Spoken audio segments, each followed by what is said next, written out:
Gusto mo bang magturo sa Australia? Maganda ang may pangarap pero walang mangyayari sa'yo kung hindi ka gagalaw. Here are the requirements, things you need to do, and how much it costs. Habang malaki ang teacher shortage dito, let's get started on that dream. Ako'y isang teacher dito sa Melbourne. I am Sir Sikat. Hello! Ang Saturdays ko ay araw para makapag-reset. It's a time to pick up myself from a busy week and a moment to get back to things that I like to do. Pasensya na kung natagalan yung uploads ko, but I'm really grateful that you're here today.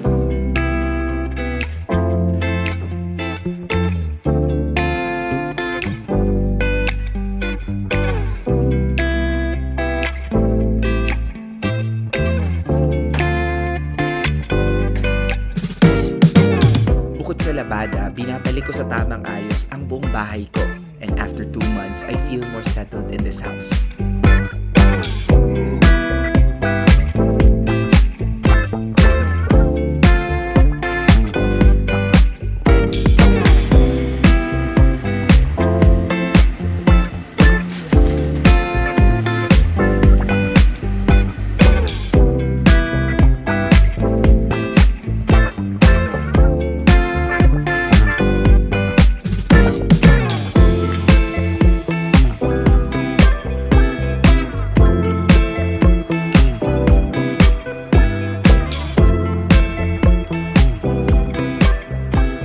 As you could tell from the title of this video, I'm going to talk about my journey here in Australia. So, hindi ito yung parang merong agency sa Pilipinas tapos mag-a-apply ka. It's completely independent, but I've done it with a migration agent. Actually, migration lawyer sila. Hindi lang siya nangyari overnight. Actually, noong 2017, 2016, I think, yung dad ko talagang minomotivate na niya ang pumunta ng Australia kasi dito din yung kapatid ko.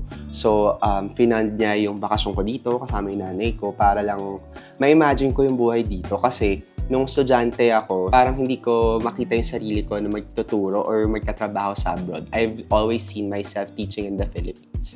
And ganoon din sa mga first few years ng pagtuturo ko until my dad just sent me here.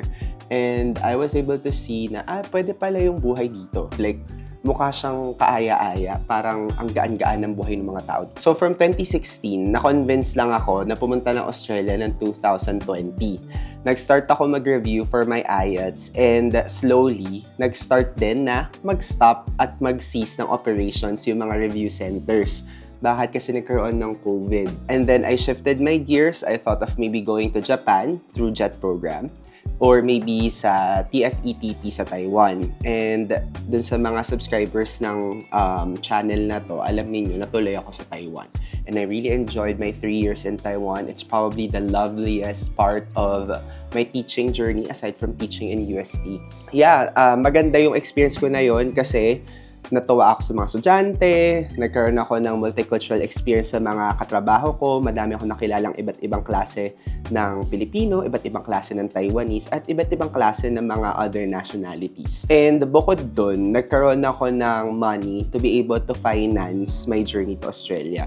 So, kulang-kulang 400,000 yung nagastos ko dito. And dito sa video na to, sasabihin ko sa inyo yung step-by-step na journey ko. As you've probably noticed, I don't really sit down and talk on my videos. I normally just voice over. Pero gusto ko na makatulong to sa inyo. Pero hayaan nyo ako na ikwento siya. So ngayon, ang gagawin ko, mag-aalmusal muna ako dahil nakita nyo nga ang dami kong ginawa. No?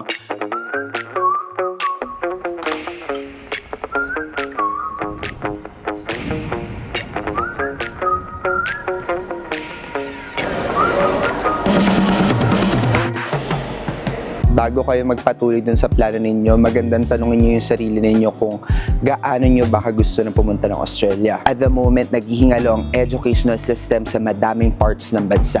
That's why we have a huge opportunity here. So, mas maganda talagang pumunta dito ngayon habang mas madali, habang mas maluwag. Ikaw, how much do you want it? And from 1 to 5, ano yung kaya mong i-commit para sa sarili mo? Mamaya, sa dulo ng video, sasabihin ko sa inyo kung bakit ko yun nasabi. And masagot lang yun sa comments. I got everything organized for my visa with a migration lawyer called Respal. Hindi ako connected sa kanila aside from me getting their services.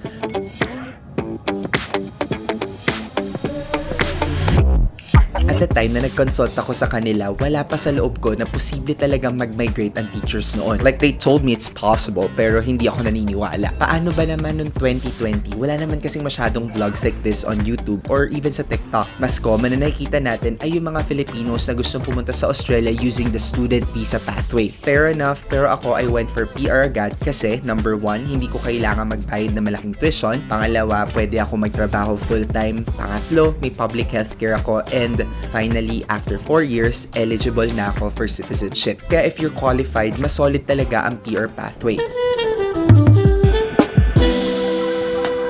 Gayunpaman, may iba't ibang ways tayo to get here and work our way to citizenship. Next thing I'll do, I'll outline the step-by-step process of the visa application. Metals can required. In fairness, malapit sa plaza ng chicken sa Philippines.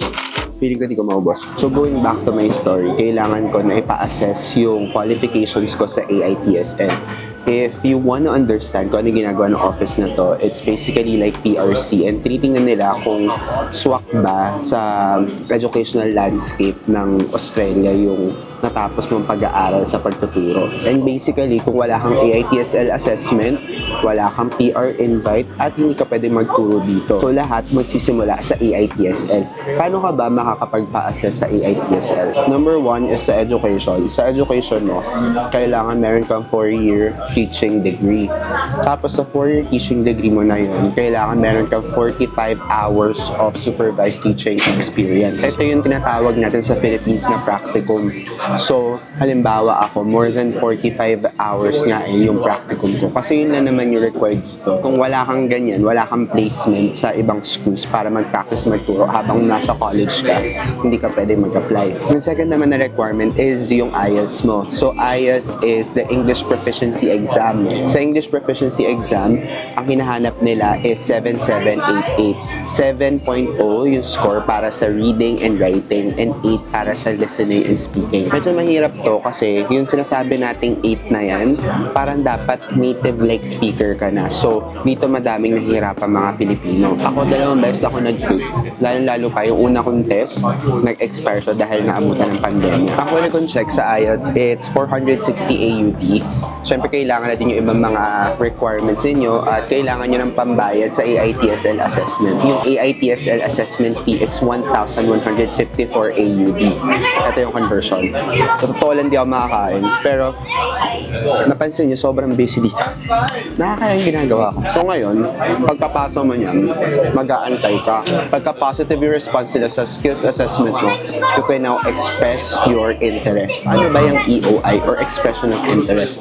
Para itong resume mo na sinasabit mo doon sa gobyerno nila or pwede din naman sa isang state sa Australia para sabihin na, ay, ako qualified ako, tingnan niyo ako. Dito na yung qualifications mo, work experience, education, pati na din yung points at saka yung English proficiency mo. Napaka-importante ng English proficiency kasi katulad namin, mga teachers dito, Diyos ko, magkakabulbol talaga yung dila mo dahil iba yung iba yung nandun ka sa actual place na nag-i-English ka. So, kailangan talaga magaling tayo sa English. Ako, 2 in-applyan kong visas. It's the 189 and 491. So, yung mga visa dito sa Australia, may mga numbers siya, mga subclass. So, pagka tourist ka, merong number para dyan. Pero itong 2 to, ay mga skilled na mga visa. Yung naging technique nung migration agent ko is hindi lang isa yung a-applyan ko para kung ano yung mauna, yun yung kukunin ko na visa. So, muna tayo sa 491 which is the skilled work regional. PR ka kagad, pero sa regional area ka ng Victoria or ng kung anumang state na ina-applyan mo. Kailangan manirahan doon sa state na yun for 3 years kung di ako nagkakamali. And after nun, pwede ka nang move forward to citizenship after 4 years. Yung 189 naman is the skilled independent visa. Ito, yung mismong gobyerno nila yung nag-i-invite sa'yo, hindi lang siya state. Papasok ka dito pagka nasa demands list ka and yung teaching at the moment is in that list. Ito talaga yung pinaka-goal kasi PR ka kagad tapos wala kang work restrictions. Higit sa lahat, pwede kang tumira kahit saan mo trip, kahit sa anong part ng Australia. So ako, for regional, na-invite ako for New South Wales, muna kung nasan yung Sydney, and then pati dito sa Victoria. Yung Victoria medyo matagal siya. Pero syempre, dahil na-invite ako sa 189, yung 189 yung kinuha ko. Yun yung gist kung paano ako nakarating talaga dito. Pabili naman. Sige, Isang sige. Popsicle. Oh, sige. Got you. Buti hindi pa ako nakakaalis. Oo, sige. Oh, okay, thank you. Papunta na ako See dyan you. in 10 minutes. Bye-bye. Okay, see you. Bye-bye. Ayan, hinahanap na ako ng mga kaibigan ko kasi may ganap talaga kami today.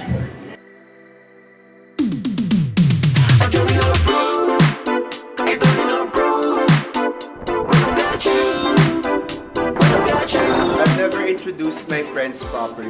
So, we're now in Jace's and Glenn's house. Nandito yung mga kusinera natin, si Ann. At saka yung kapatid ko. Ano yan? Feeling lang yung pare. Ilam na yung panada. Itong mga kaibigan ko to ay mahilig magluto. Si Jace naman, mahilig mag-host. So, perfect match. Ako, ang ambag ko ay mag-alaga kay Brenda. Sarap mag-badminton. Mag-badminton tayo sa susunod. Pili ka ng kulay. Parang gusto ko to. Yung S. Ba't ano ibig sabihin ng S? Yung pagpunta dito, may points na binibilang sa qualifications natin. Andyan yung age, yung English skills, yung employment history natin, education, among many others. The higher your points, the better. Now, I got a total of 75 points. So, 30 points for my age. If you go beyond 32, mamaminosan ka ng points. With my bachelor's degree, that's 15 points. My MA wasn't accounted for. It's just 15 points. So, hindi nila kinakount yun dito. I have more than 5 years of work experience. That's 10 points. Hindi nila kinount yung work ko na nagturo ako sa elementary while I was in Taiwan. And also, they didn't count my experience teaching in college. Because of my English, proficient level siya. So, 10 points. And no partner means 10 points. So, that's a total of 75 points. I know someone who was able to earn 65 and natanggap naman siya. Nandito na siya ngayon sa Australia and she's teaching in regional. Importante na when it comes to points claiming, hindi ka mag-overclaim kasi overclaiming might result for you not to be accepted and granted a visa. So, that's one reason why it's important na kabisado mo yung ginagawa mo or you can go and maybe get yourself an agent.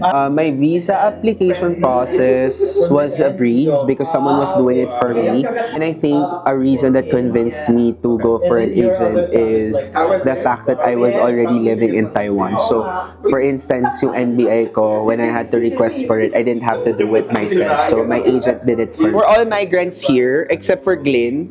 Oh, you're a migrant of Australia now? Did you get a migration lawyer? No. You did it on your own. Of course, I do it on my own. Ah, you did it on your own. Ikaw, Ann, did you do it on your own? I have a sister here.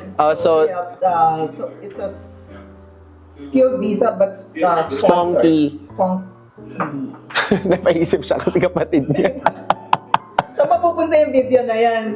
Ikaw, did you get an agent? Well, to be honest, meron, may agent. May agent ka, di ba? Pero yun nga, kasi yung tatay namin, naniniwala siya na mag-agent na lang dahil mas madali, tsaka iwas gulo. Pero again, if you know someone who's done it and they can guide you, it will save you a lot of money. We're now at this point na ang dami na nag-migrate dito na teachers, and even I am making a video about my migration. Actually, so kung mahilig lang kayo magbasa, tsaka critical kayo sa mga details, madali lang. Advice-friendly ang immigration website ng Australia. Oo, pero kailangan magaling magbasa. Kailangan magaling magbasa at saka magaling maglinis. Tsaka, Sumunod naku, may ano natin, may halo na tong mga mga kwento eh. and follow instructions and complete your document. Yes. Sa amin lahat, ako ang pinakabago dito sa Australia. Maganda rin nasa circle ako na to kasi they guide me with decision making and understanding our culture here better. Sana ako in all these videos that I make, ganun din sa inyo. Hindi natin pinagdadamot yung kaalaman para ma-experience yung buhay dito kasi iisa lang naman yung goal natin. Yung mas madami tayong umangat at mas maging successful. Huwag din sana kayong madala ng buhay ko. Masaya yung day-to-day life ko pero madami din akong sakripisyo at pinagdadaanan para marating yung mga araw na ganito. But you know what? We'll save that for another video.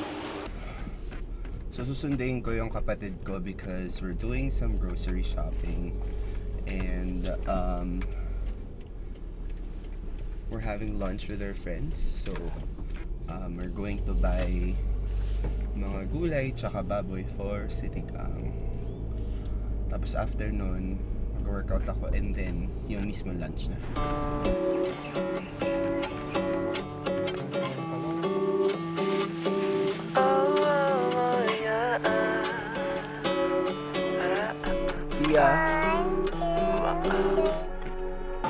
Alam nyo, kaya ako kayo tinatanong kung handa ba kayo para sa buhay dito is because masyadong mahirap yung demands ng mga Australian teachers and of course that will apply to us. Maging matalino tayo at wag lang tayong puro emosyon.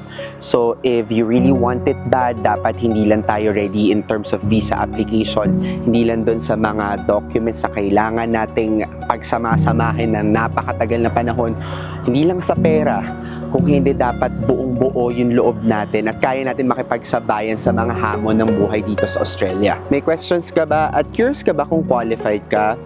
You can comment it down below and tingnan natin kung masasagot ko yan. Sana yung mga questions ninyo, hindi yung mga how po kasi that will only show na hindi kayo ganun ka-committed dahil parang hindi nyo masyadong inaral yung proseso. And with that, you don't need to rush, just walk with perfect grace. In the right time, your dream will take its perfect shape and place. Thank you so much and see you in the next one.